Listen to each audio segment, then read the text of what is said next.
Hello everyone, hello English readers, and welcome to a new live read along Lydie's book club. I'm Lydie Bureau and I'm an English teacher in France. I'm also the founder of Lydie's book club, in which I host live readings of adaptations of classics or contemporary novels of English literature. And once a week, I meet the members of the book club in a live workshop via Zoom to discuss the chapters read over the week from the book that we're currently reading. And in this book club, I tend to prioritize books that are written by women. And this month, we are reading the graded reader adaptation of White Teeth by Zadie Smith. It is level B2 or upper intermediate. And over the last 3 weeks, I hosted 9 live reading sessions, well, 8 live reading sessions, and this one is the 9th one, on Instagram that you can watch on replay as well here on this YouTube channel and on the Spotify podcast called Reading English. And in addition to these 9 live reading sessions, I am also hosting live workshops on White Teeth. And these live workshops are hosted on Zoom on 3 different Saturdays. So we've done 3 so far, and the last session will be in 2 weeks. So not this Saturday, but next Saturday. And to have access to these lives, to these workshops, then you have to become a member of the book club, and then you have access to them for free. And you can find the link in the description of this video that will direct you straight away to my website page. And also, I just want to remind you that you can now purchase the 3-part live workshop of Jane Eyre that I've hosted last month. It's A2 plus or upper beginner, so an easier level than White Teeth. And it's available on my website store, and you can purchase it whenever you want. And once you purchase it, then you will have to enter your login, create your login, basically enter your email address and create your own password. And this way you have access to a private space where you will be able to watch the videos. And today we are going to read chapters 14 and 15 today. These are the last chapters of this book. This is our final week reading White Teeth. And if you would like to know more about Zadie Smith, its author, and the novel White Teeth, then I invite you to listen to the podcast episode 21 on the Reading English podcast. It's called An Introduction to Zadie Smith and White Teeth, and it's available on YouTube and on Spotify. Right, so that being said, now we're going to start getting into the book. And before I start reading the chapters, I'm going to do a quick recap of chapter 13, that one that we read yesterday. And in this chapter, we learn that Majid comes back to London. Remember, Majid is Samad's son, and he's been sent to Bangladesh to finish his studies and, well, to avoid being corrupted by the English society, according to Samad.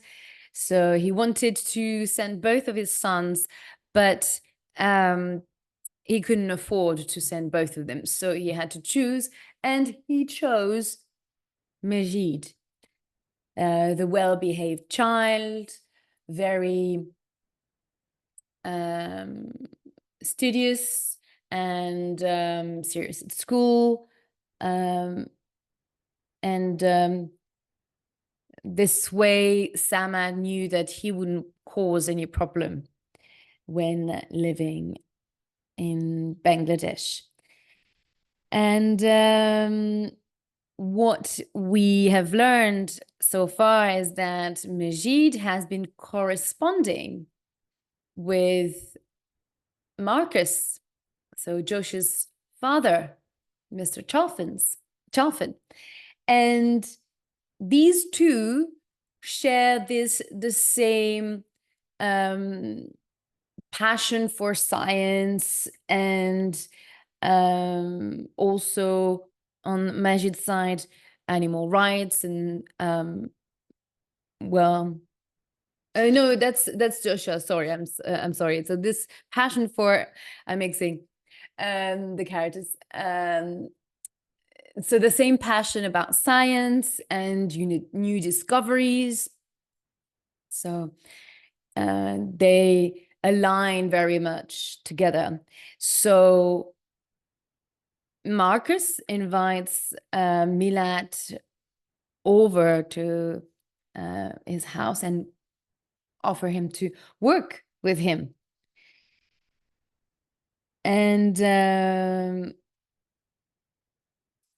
Irie, who has been working with Marcus as well on the filling of the, the letters and all his paperwork, all the paperwork related tasks.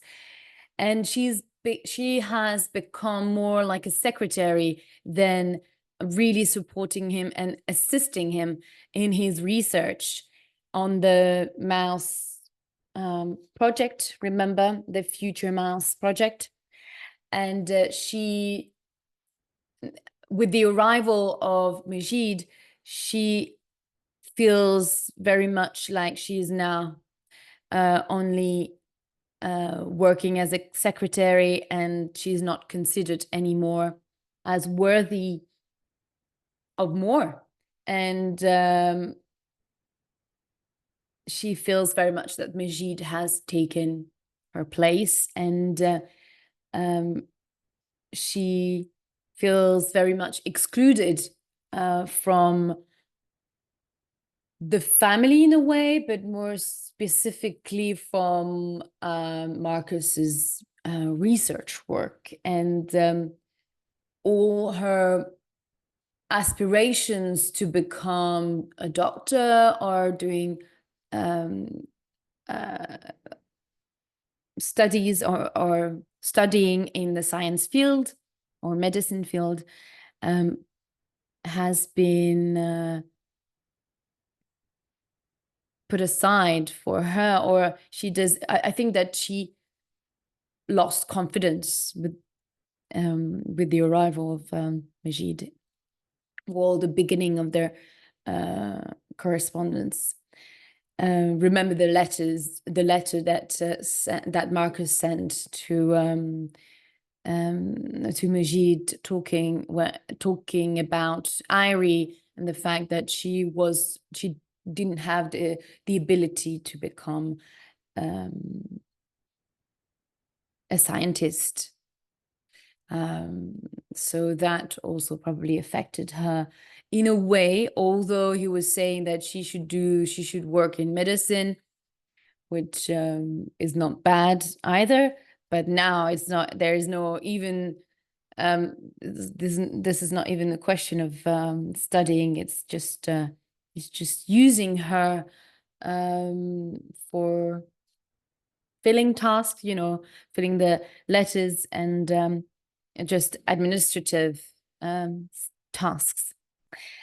And these feelings that Irie is starting having also make her even more upset and rebellious against the Chalfins family, because when Joyce realizes that Majid and Milat are not talking to each other. They don't have a close relationship. She wants to try to reconcile both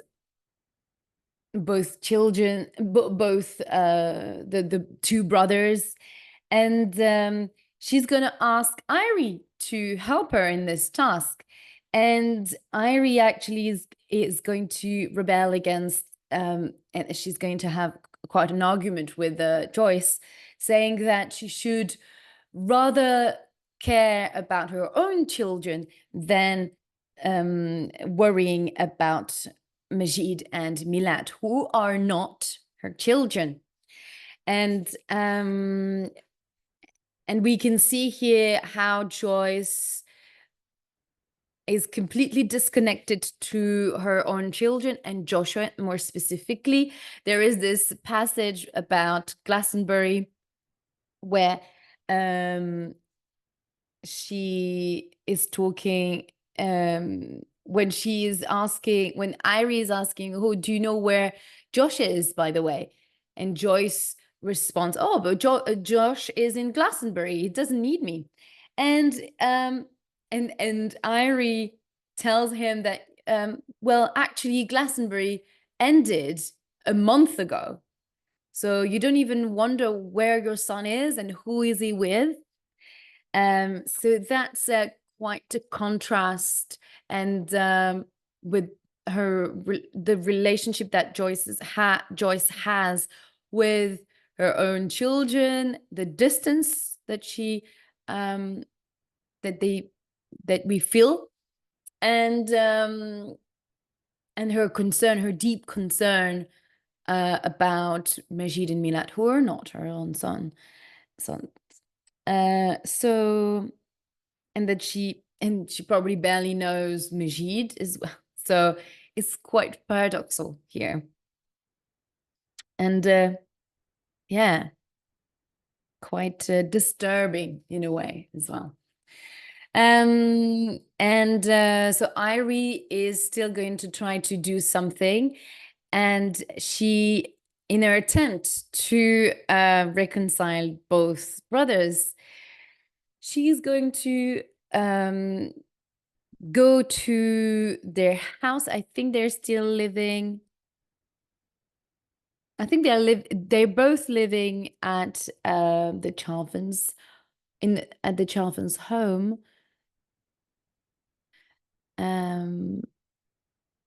Yeah, and she's going to, where she and Mila, no, or are they at their house? Or maybe at their parents' house. So Samad and Alcina's house.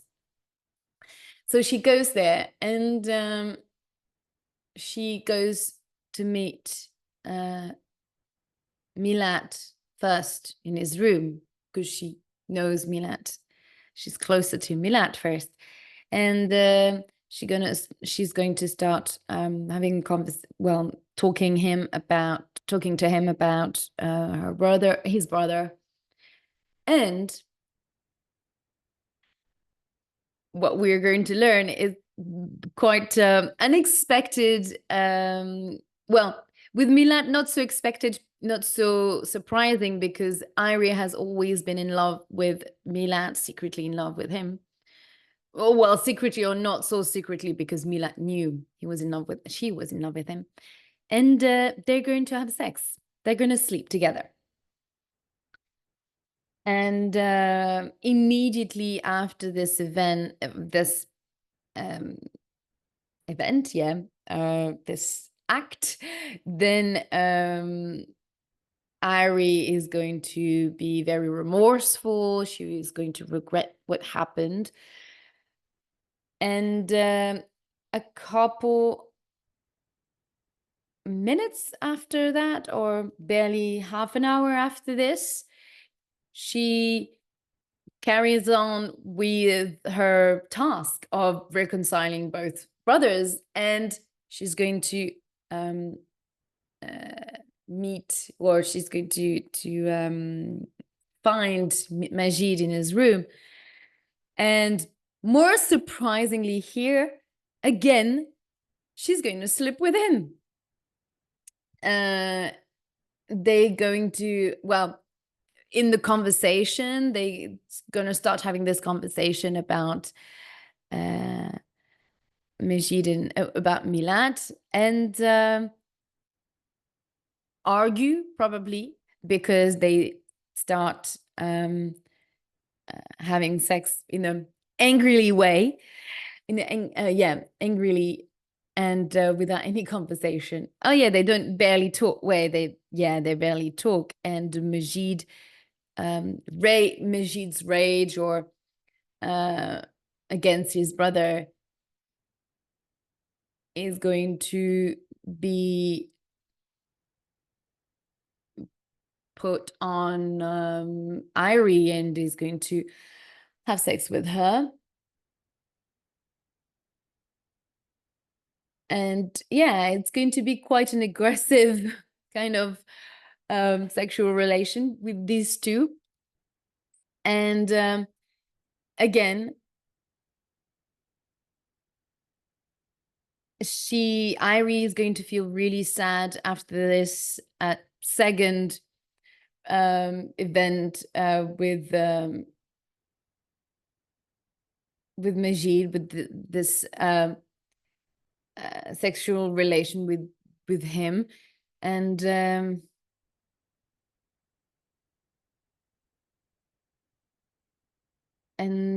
feel remorseful as well. And what I find here at the end is quite sad for her. And here's quite, I would love to know what you think about the last line of the chapter. Then he kissed her on the head, and she began to cry like a baby. So here I wonder, it feels very much like it is Majid's perception on the situation that Smith here is trying to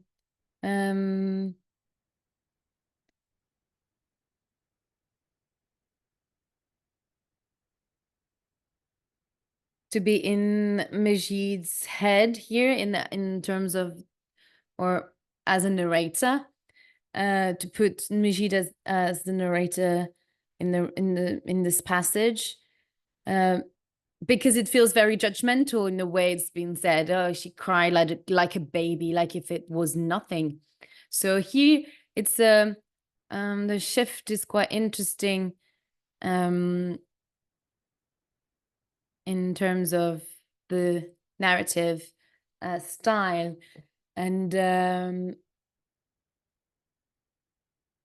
yeah, it's deeply heartbreaking for this young girl. She's completely lost. Irie is definitely lost, and also it feels like she's completely powerless in front of these two boys, and secretly probably she loved them both. It's more surprising in regards to Majid, but perhaps that yeah, she was in love with him as well. So yes, this is the end of that was chapter 13, and now let's read chapter 14. The Mass Conference. Finally, at 3 p.m. on the 5th November 1992, the brothers met. It was 8 years since they had last seen each other, and their genes had decided on different futures.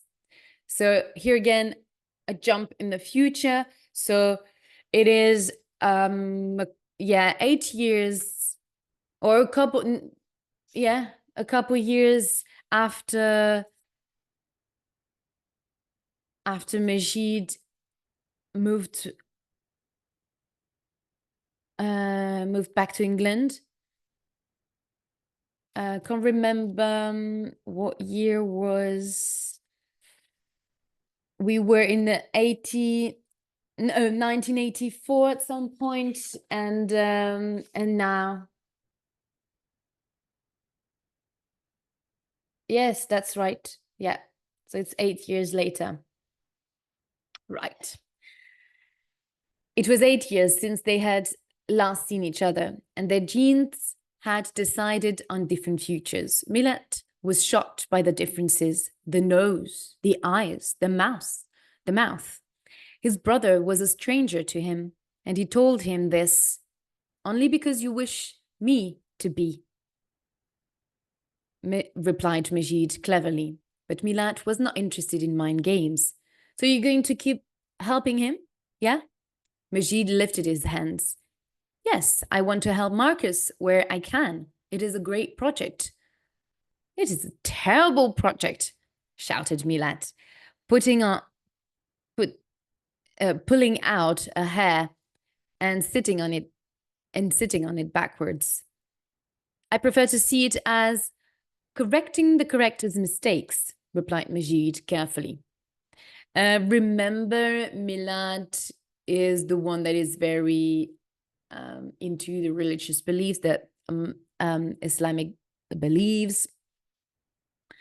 So here, science is very much on the opposite end of the spectrum in terms of beliefs and the creation. You know, the creator here refers to God. And yeah, I guess these different belief systems don't align. The creator doesn't make mistakes, said Milat. So you and Kevin mean to continue? Remember, Kevin is this Islamic group based in Kilburn, and the acronym is Kevin.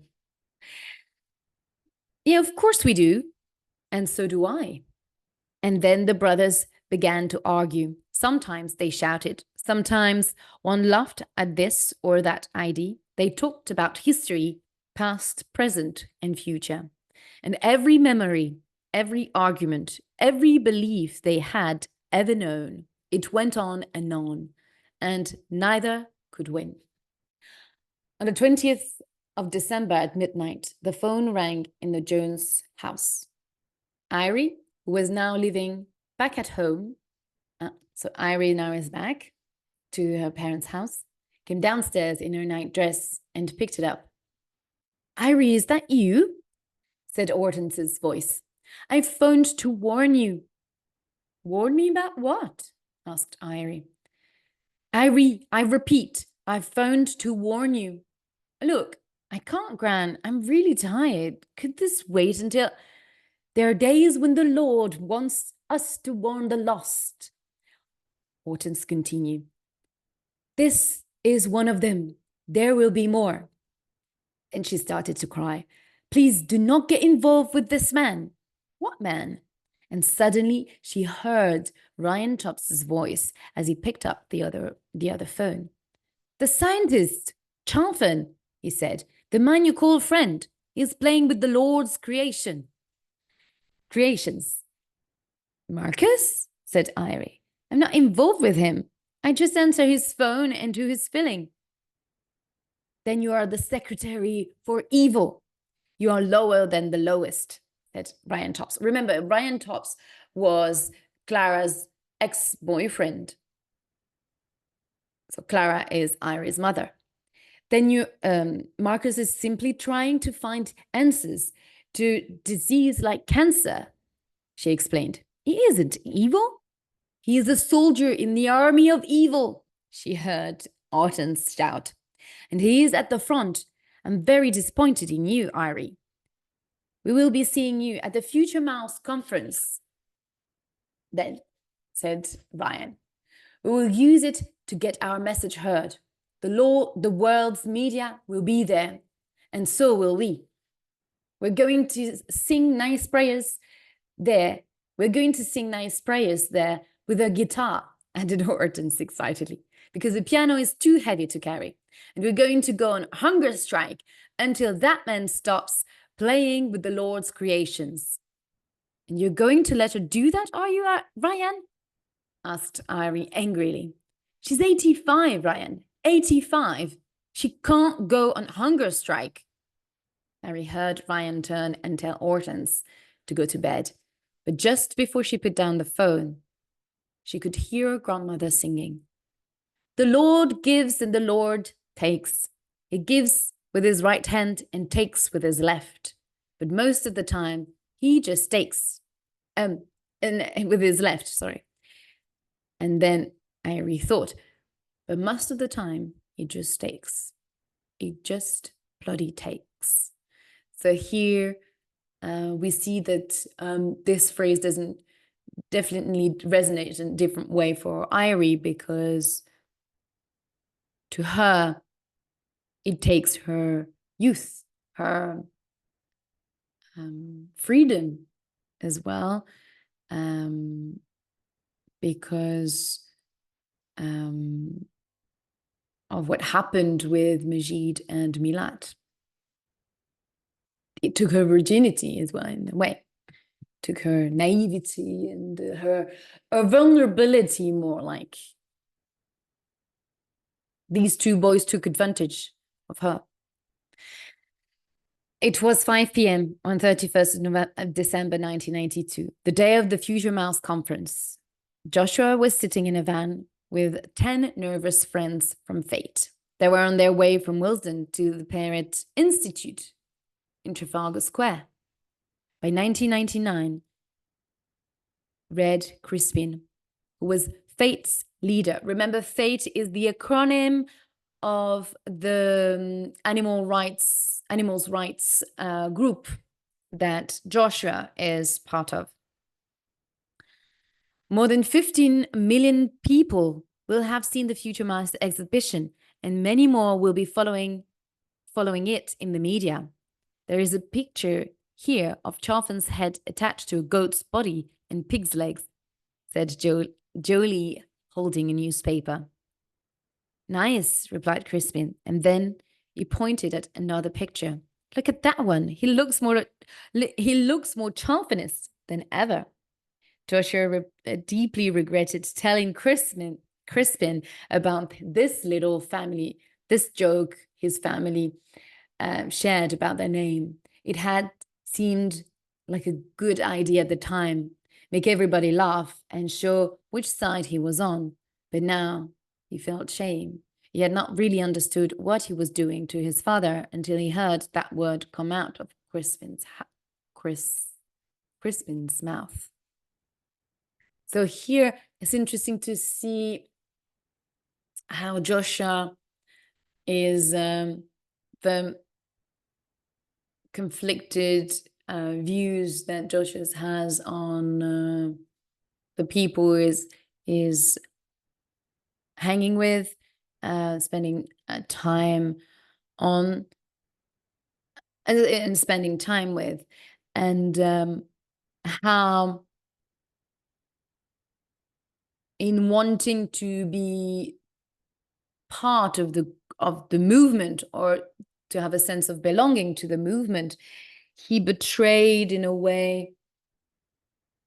Well, he shared this family joke about the Charfanism, the fact that they're very much into science and education. Then it returns again. It's like a boomerang effect, because now they use this joke against his father, and that Josh is not really comfortable with that now. So have we got everything we need? Asked Crispin. Yeah, said one of the other members, and he lifted up the bag that held the gun. All done. Jolie, who Joshua fancied, but who was Crispin's girlfriend, passed Joshua a cigarette. I think you're really brave, she said. I don't know if I could do it if it was my father. Obviously, my first love is animals, and Crispin's too. So there is no problem. It's easy for us. But you've made the most difficult decision out of us all, and you seem so calm. Because remember the project, so the Mr. Chalfant's project is that is making experiments on mouses. So that explains why the Fate group is at the conference to protest against animals' well-being and mistreatments.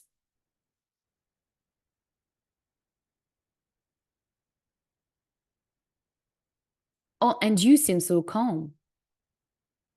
Jolie kept talking, and Joshua kept nodding his head. He knew that he seemed calm from the outside, but inside he seemed to be feeling empty, as if it was not really happening. What he was about to do to his father was so enormous, he could not imagine anything after that.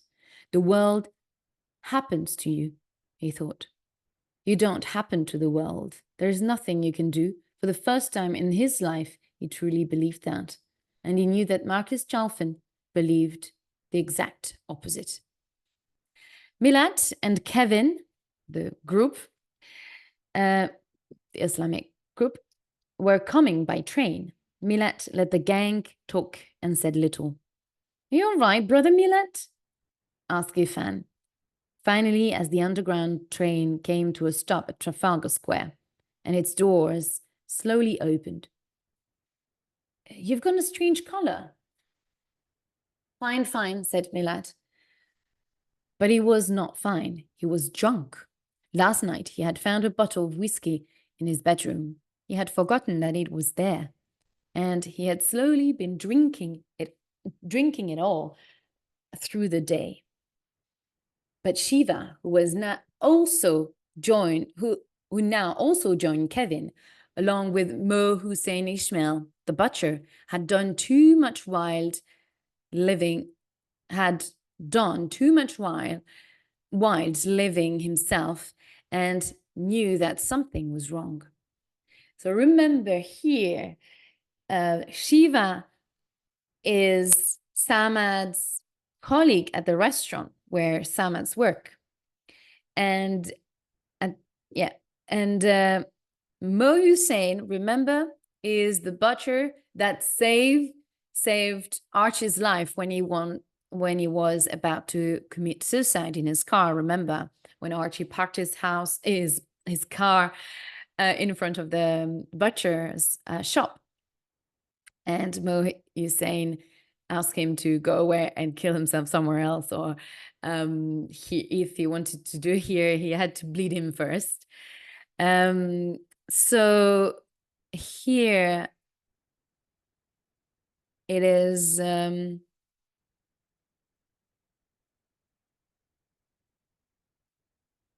So we see these people also involved in the Kevin group. So let's see what happens. What have you been doing to yourself, Milat? What have you been doing to yourself, Milat man?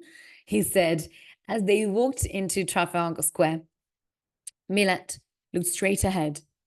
I'm just preparing myself, he said, because no one else will do it. Shiva went silent. One of the members had been arrested last week, which told the group that the police were watching them. After that, they had decided to drop Plan A and had chosen Plan B instead, to read religious prayers in Arabic and then in English. Plan B made Milat sick. And that's it, it said to them. You're just going to read prayers to him? So that was why Milat was drunk, to make himself brave enough to do something else. His father had wanted to be someone important like Pandey, but instead he was stupid, one-handed waiter from Bangladesh. Milat was here to find it. Milat was here to finish it, to turn that history around. If Marcus Chalfant was going to write his name all over the world, Milat was going to write his bigger. Millet and his friends from Kevin sat at the back of the Parrots Institute. Joshua and Fate were sitting in the middle of the audience, which pissed Joshua off because of Crispin's bad planning. How would they get to the stage quickly when they had to get around all these people?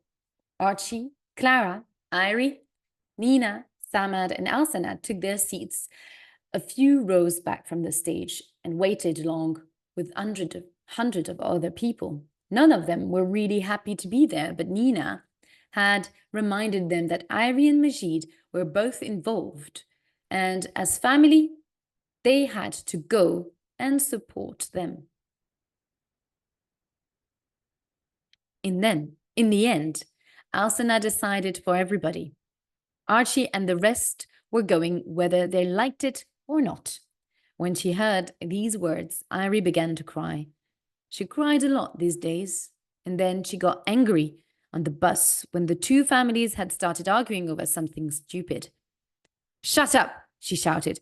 Can't you see there are other people on this bus, and not everyone in this world wants to listen to you lot? Do you know how other families are? They're quiet. And I say, lucky people, bloody lucky people. Irie Jones, watch your mouth. Your mouth, her mother had shouted, but Irie could not be stopped. What a joy their lives must be. They open a door and there is just space. Not all these rooms full of history and all the things that said in them years ago. They're not always making the same mistakes. They don't shout on buses. They don't care what their kids do. They just want them to be happy and healthy. They don't spend every day battling between who they are and who they should be and what they were and what they will be. No mosque, maybe a little church, no great-grandfathers, and do you know why? Because it doesn't matter. It's the past. They don't spend their time trying to fix it or change it. They just get on with their lives. Lucky people. But there was a reason that Irie was angry one moment and crying the next, and she knew what that reason was. She was 8 weeks pregnant. What she did not know, and may never know, was the name of the father.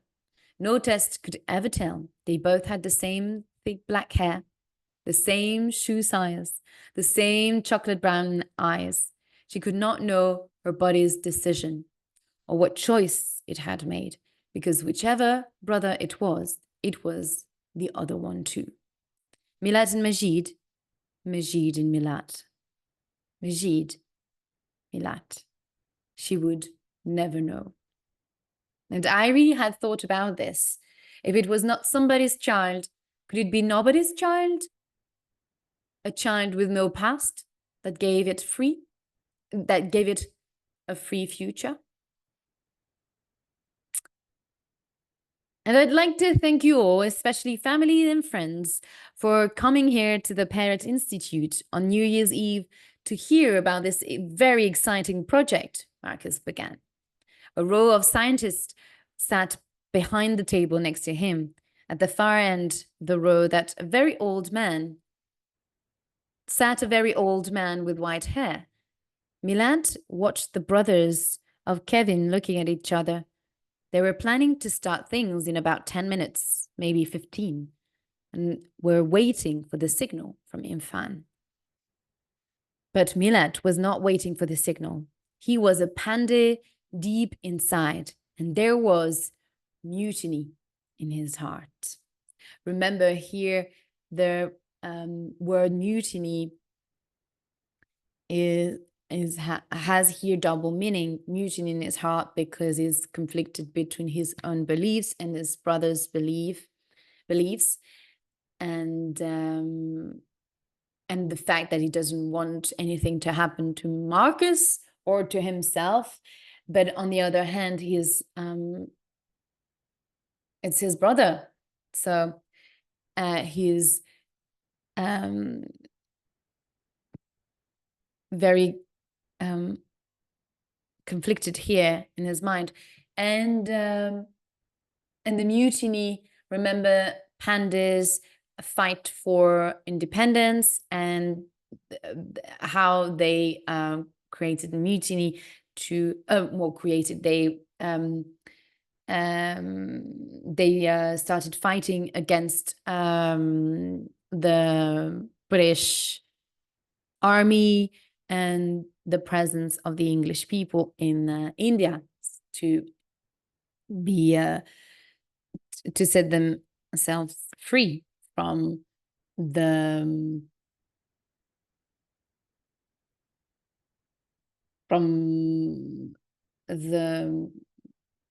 regime, the British regime that had taken place in the 19th century. And Pandey is a figure, a fighter, and a very prominent character in this part of history, at this moment of history in India. It had not been difficult to organize. 2 phone calls to some friends from the old gang, some Kevin money, and a trip to South London. And it was in his hand. It had been heavier than he had expected, but not such a frightening object. It had felt strangely normal. Of course, now he was here and drunk and scared. The gun did not feel so normal, and the right-hand pocket of his jacket was feeling very heavy because he was not Samad or Pandey. He hadn't had a war, and so had no stories to tell. He thought about Al Pacino in The Godfather, ready to run out of the men's toilet and shoot 2 men in the restaurant. There was a second when Pacino stopped to think, but it was only a second. He never did anything else but what he was supposed to do. Suddenly, from outside the Parent Institute, there came the sound of singing. "Oh God," whispered Clara in her husband's ear. "It's Hortense. It's Hortense, Archie. You've got to go and stop them, please." So it's her mother, Clara's mother. But Archie, and you can see here that she doesn't call her mom. But Archie was enjoying himself, watching Marcus. It was just like TV. Very interesting. But it was Samad who went. He did not want to listen to any more of Marcus's talk and was happy to leave the building. But when he got outside and moved towards the group of Jehovah's Witnesses, he was not feeling so sure. "Mrs. Bowden?" he said to Hortense. "I am a friend of Archibald Jones. My sons are friends of your granddaughter, my wife." "I know who you are," replied Hortense angrily. "It's just that we were hoping," continued Samad nervously, "that you could bring the noise down a little." But Hortense was already shouting over him. "There are 2 kinds of people, those that sing the Lord and those that don't." Then she stopped and turned away towards the media who were taking photos. Samad watched her, but he was suddenly too tired to say any more. He turned and went back inside the hall, just as Marcus was saying. And so, if any one person should be thanked for this work, it is Dr. Marc Pierre Perret, a very clever man, a very great. Archie recognized the name somewhere inside, and he immediately turned in his chair to look for Samad. He did not see him at first, but he saw Milat, who looked strange. He tried to smile at him, but Milat was looking straight past him, at something or someone. else. Then Archie turned back to the stage and realized that they were both staring the same thing. An old man with white hair who was crying because he was so proud of his work. Suddenly, Archie recognized that face. But not before Samad recognized it too. Samad Iqbal, who had just stepped back into the hall and realized that the most important story of his life and of his best friend's life had all been a complete lie. So here, this Dr. Marc-Pierre Perret, if you remember, is actually the doctor that Samad and Archie were looking for, and they found, and he's the man that Archie were supposed to kill. This story will keep us friends for the next 40 years. Remember this phrase that came out from Samad, and creating a bond between the two, and an unwavering bond as well, because they were tied to this story and this terrible experience.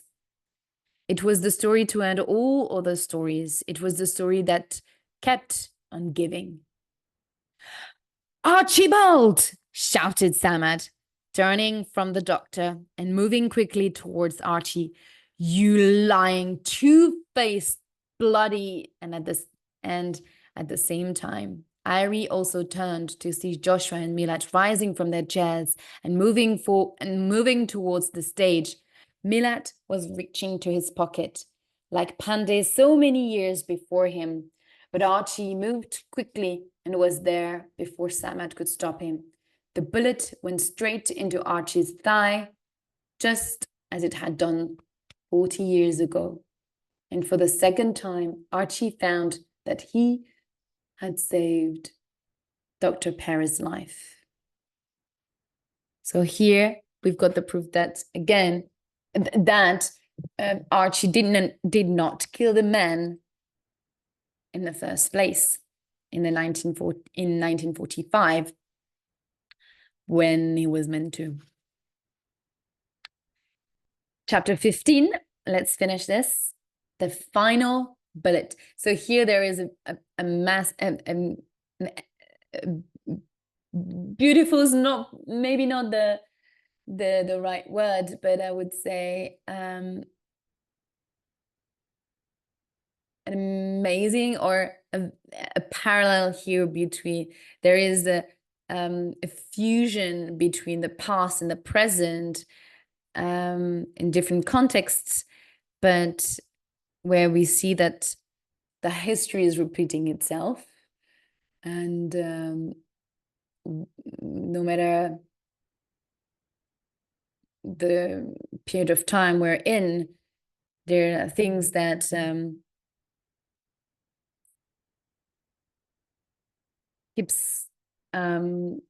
keep re-happening, and it's a strange feeling for these characters, and a feeling that they're taking part in history and in something that is bigger than them, larger than life, larger than themselves. Sorry, larger than them. The final bullet, chapter 15. Samad stood and watched as the 17-year-old Archie followed the young doctor into the trees and disappeared.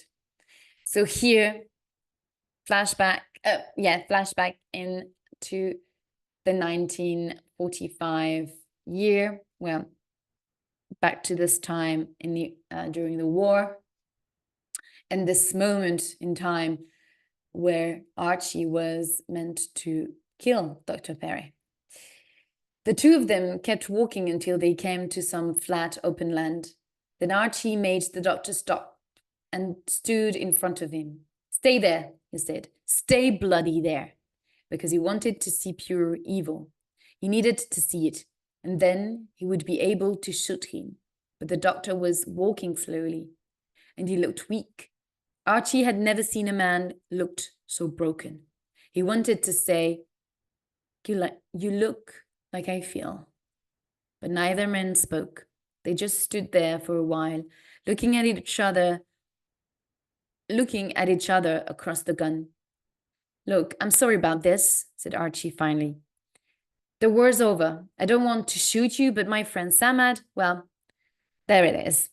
I'm a bit drunk, actually. Can I have a cigarette? The doctor asked suddenly. And it was at that moment that it all started to go wrong. Archie should have shot Parrot then, but instead he watched him lit a cigarette. Think you have a problem, the doctor said quietly. On the one hand, you have to do the right thing for your country.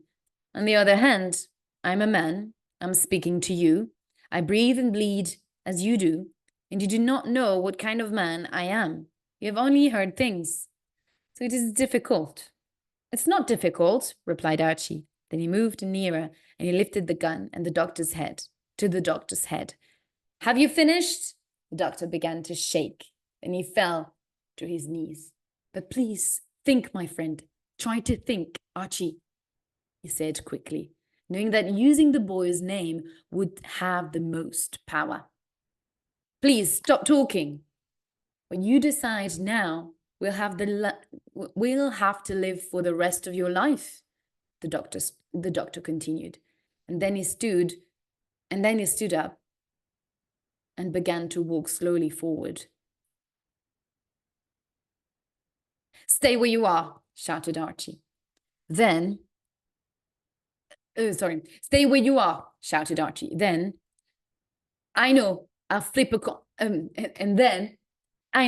I'll flip a coin. Here again, remember, this is how Archie takes the big decision in his life. Oh my God. The doctor slowly turned around. Right, this is what we're going to do, Archie continued. I'm going to put down my gun here so that you can trust me. Slowly, here, Archie slowly placed the gun on the ground between them and steps back. And now I'm going to flip this coin, and if it's heads, I'm going to kill you. And if it's tails, I won't. All right? Here it goes. The coin rose in the air and then began to come down. And that's when Archie realized that he had flipped it wrongly. And he turned round to watch it fall on the grass behind him. He was bending down to pick it up when he felt a terrible pain in his right thigh. He looked down to see blood. At the same time, he turned back round to see Dr. Perry with the gun hanging weakly in his right hand. For God's sake, why did he do that? Shouted Archie. It was tails. See? It was tails. So Archie, when flipping the coin, remember, he put the gun down, and as he flipped the coin, Dr. Perret took the gun and shot him in the thigh. So Archie was,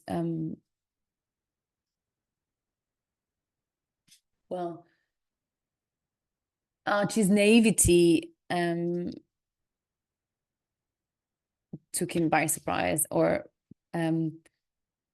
not took him by surprise, but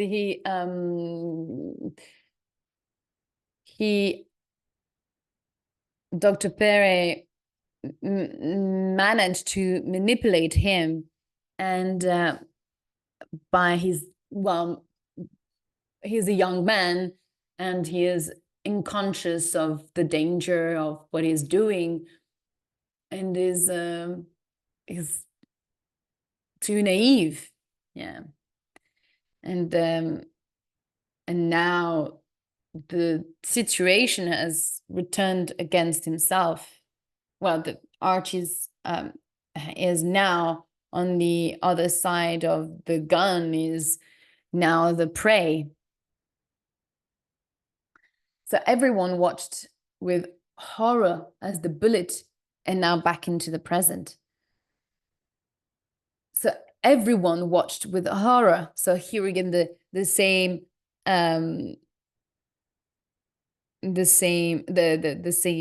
moment is happening, in which Archie is taking a bullet in his body, and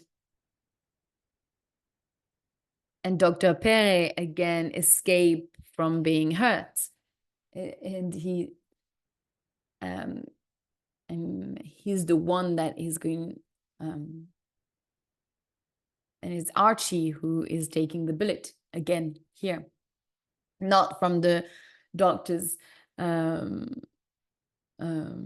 shoot, but from the Kevin's group, I think. Yeah, it's from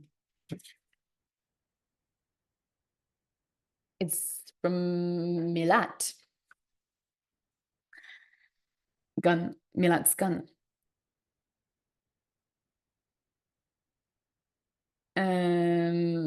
So everyone watched with horror as the bullet entered Archie's thigh and threw him against the mouse's glass box.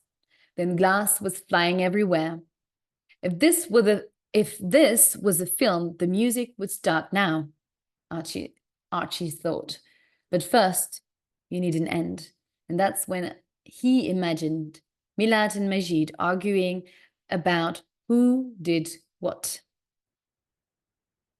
and the police telling them that they had to do 400 hours of community service as gardeners in Joyce's new project, a huge park by the Thames.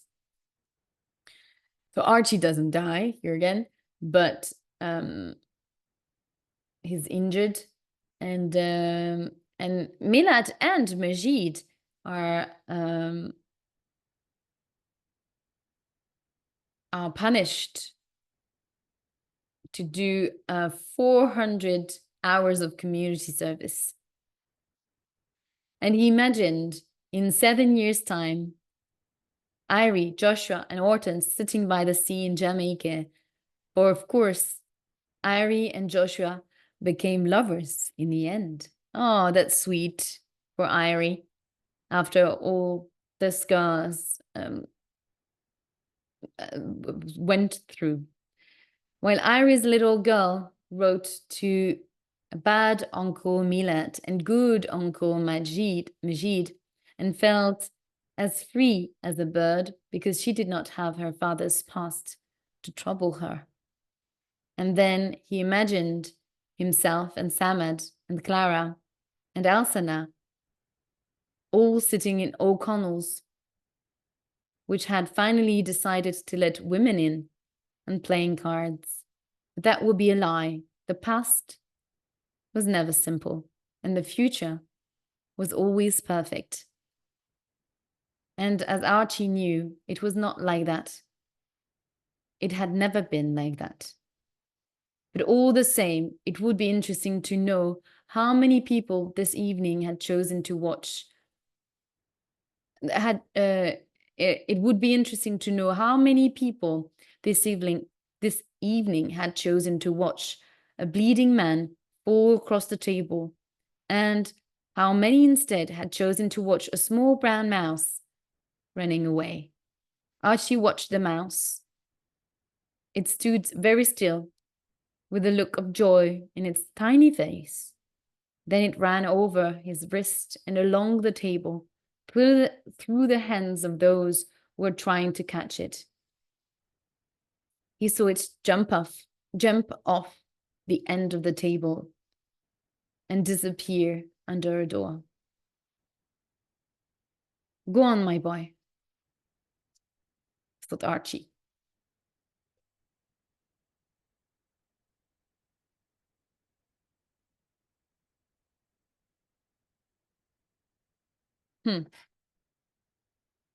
So here, This is the end of chapter 13 and just processing, chapter 15, and just processing the end of this chapter and this end of the book, how the mouse is also an analogy to Archie's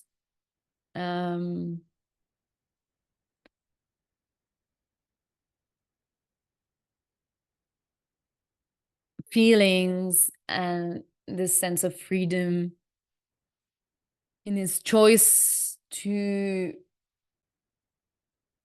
protect a life.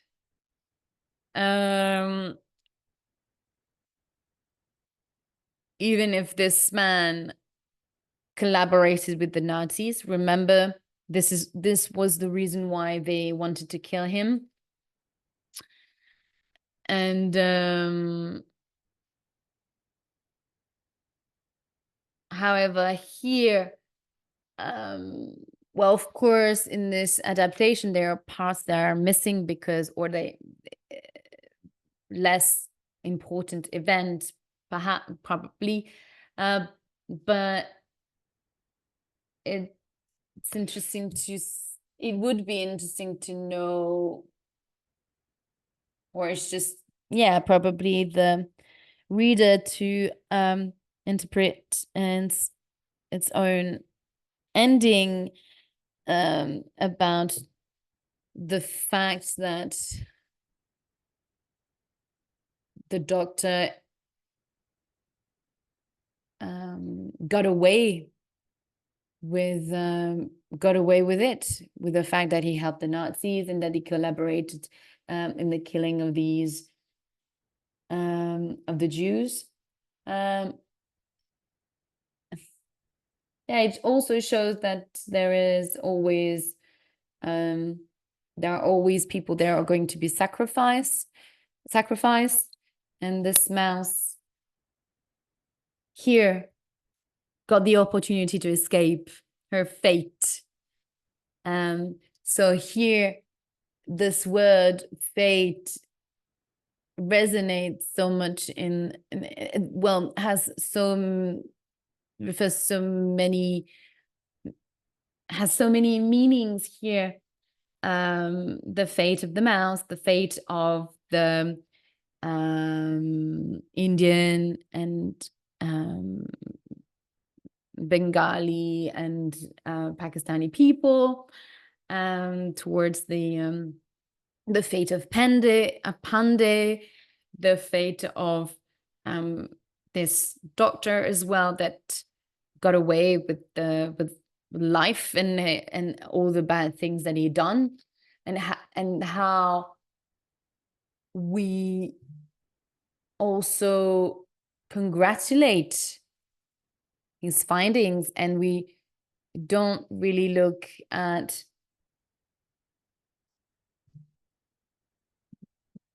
the process, how this doctor made all these discoveries, well, because he had this opportunity to test on people, on real people, and take and use them as guinea pigs, sorry. So for the good of for advancement in science and for the greater good. Sorry, I was looking for this phrase, for the greater good, for an aim that is bigger than yourself, and it for the world. It's interesting how the big vision that scientists or politicians can have, and how they will have to put down other people to get to the point where they want to go, to their vision, to their to their goal in life and in their work.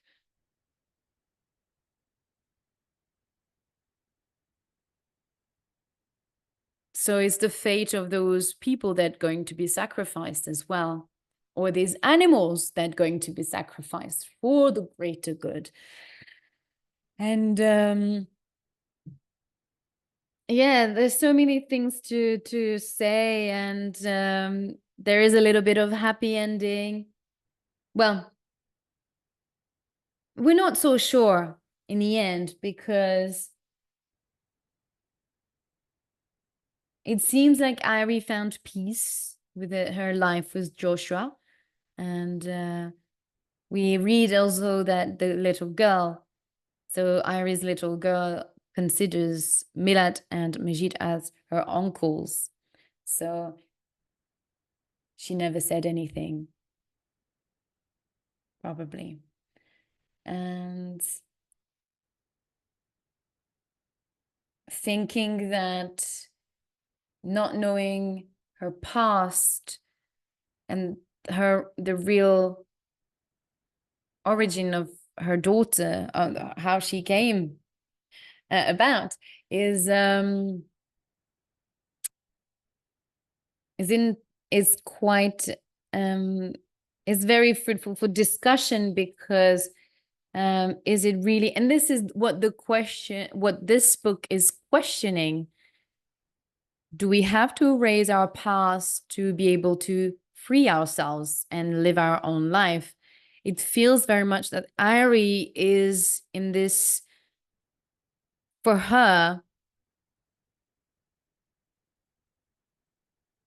past has to be erased, and it's better to live in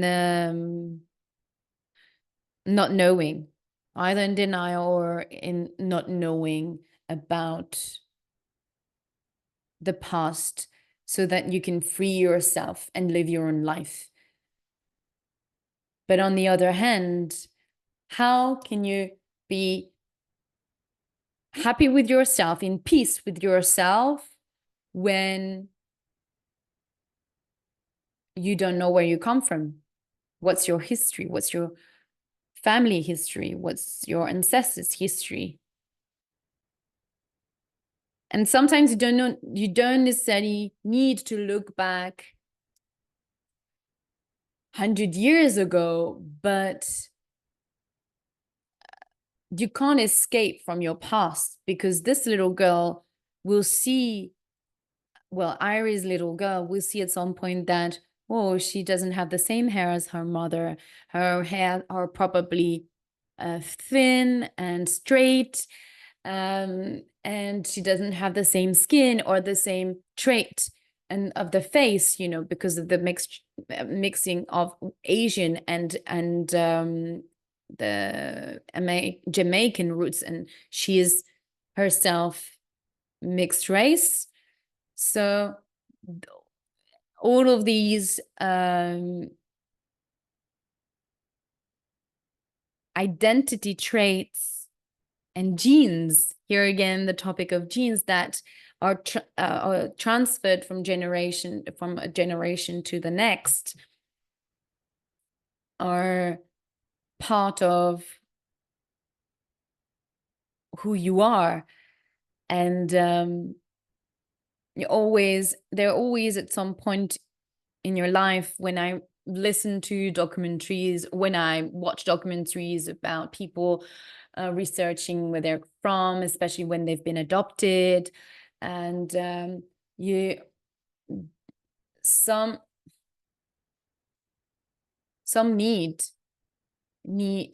people need to look back in order to go forward, and others don't necessarily need. But understanding where you come from, where your origins are, will allow you to free yourself in a way, to free yourself to become who you want to be, and become this this whole person that has this past, that comes from this background and this background, because you've got mother and father, or two mother, or whatever.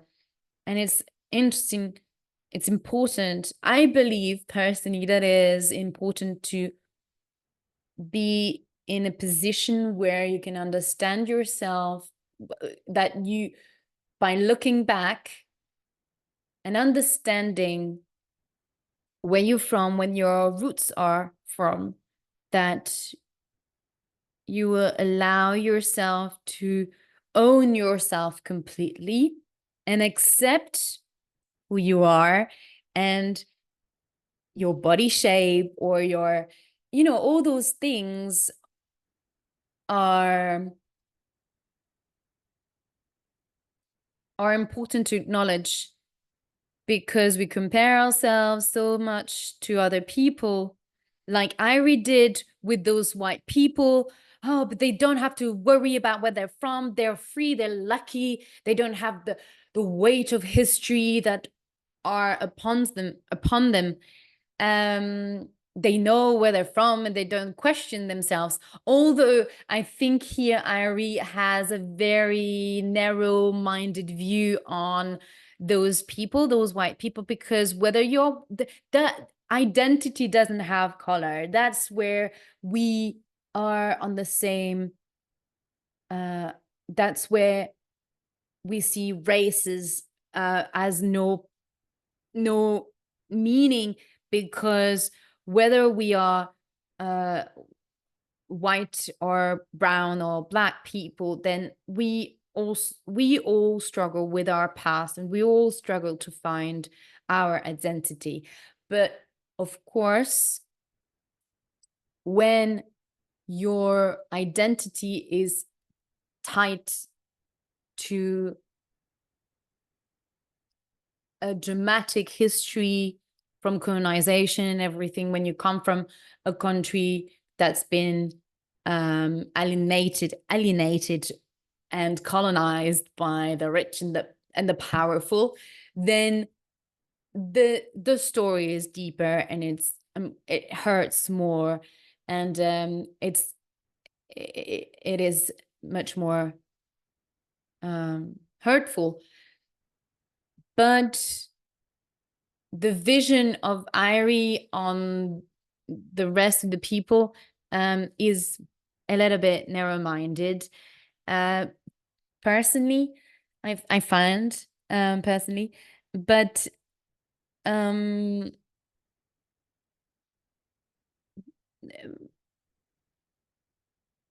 it's good also to acknowledge that people having a mixed race heritage is harder to understand, to be proud of, or to own, than when you're white and that you have long blonde straight hair.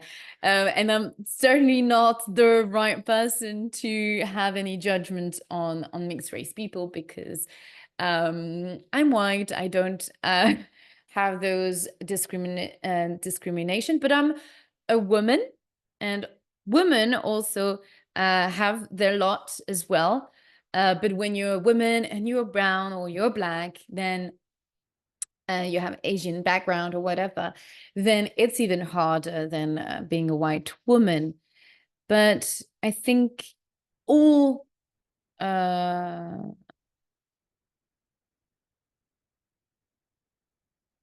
struggle with identity. Everyone is struggling with their own identity. And this book is asking, is questioning these different,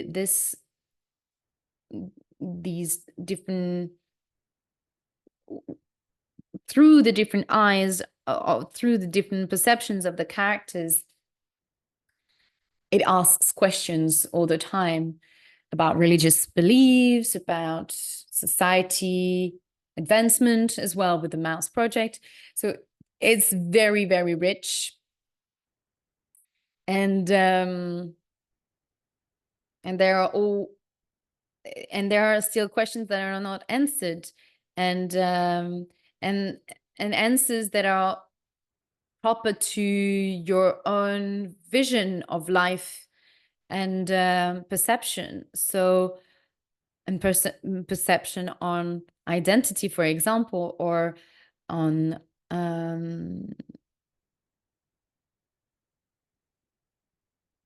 what is on, or whether we should pay attention to the past or not in order to move forward and live a full life and being at peace with yourself. So anyway, this was the last chapter. I would love to hear more about what you think about this novel. Do you agree, disagree with me? What are your thoughts on the topic, on this very rich topics of identity and race and religious beliefs, etc., and science? I hope you enjoyed this live reading again, and make sure to subscribe to the book club membership to have access to the 3-part workshop of White Teeth for free, and subscribe for the last live workshop session that will be held on Saturday, the 6th of July. And remember that you can also purchase the 3-part workshop on Jane that is now available on the website. You can find all the links in the description of this video, and I wish you a beautiful day. I will see you next week with a new podcast episode introducing you to the American author Taylor Jenkins Reid and her best-selling novel, Daisy Jones and the Six, that is going to be our new live read-along in July. So this is for an advanced level, C1 plus level. So if you haven't read this novel, then come with us. Come and join the live reading sessions and the live workshop. More excitedly, sorry.